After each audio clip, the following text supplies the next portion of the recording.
కేంద్ర మంత్రి గడ్కరీతో తిరుపతి ఎంపీ మద్దెల గురుమూర్తి భేటీ.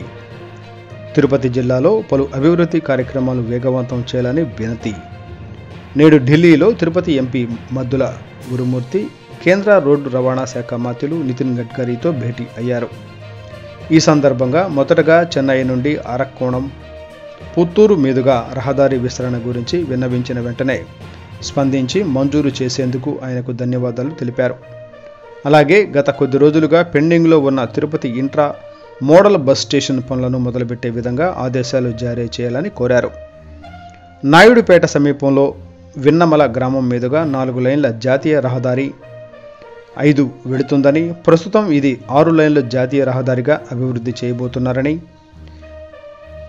57 కిలోమీటర్ల ర్యాంప్ 1 వద్ద పరిసర గ్రామాల ప్రజల జాతీయ రహదారికి ఇరువైపులా రాకపోకలు సాగిస్తున్నారని, ఇందులో 100 మందికి పైగా విద్యార్థులు పాఠశాల, హైస్కూలు మరియు జూనియర్ కళాశాలలకు ప్రయాణిస్తున్నారని ఆయన దృష్టికి తీసుకువెళ్లారు.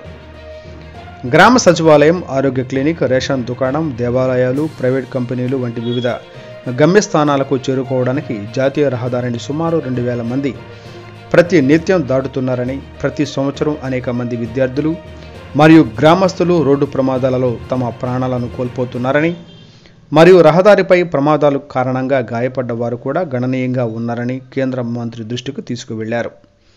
ప్రస్తుతం 4 లైన్ల జాతీయ రహదారిని 6 లైన్ల జాతీయ రహదారిగా అభివృద్ధి పనులు ప్రారంభం కానున్న నేపథ్యంలో ప్రమాదాల తీవ్రత మరియు మరింత పెరుగుతుందనే ఆందోళన సర్వత్రా నెలకొందని, అందువలన ర్యాంప్ 1 వద్ద అండర్ పాస్ ఏర్పాటు చేసేందుకు వీలైనంత త్వరగా అవసరమైన చర్యలు తీసుకోవాలని కేంద్ర మంత్రిని అభ్యర్థించారు.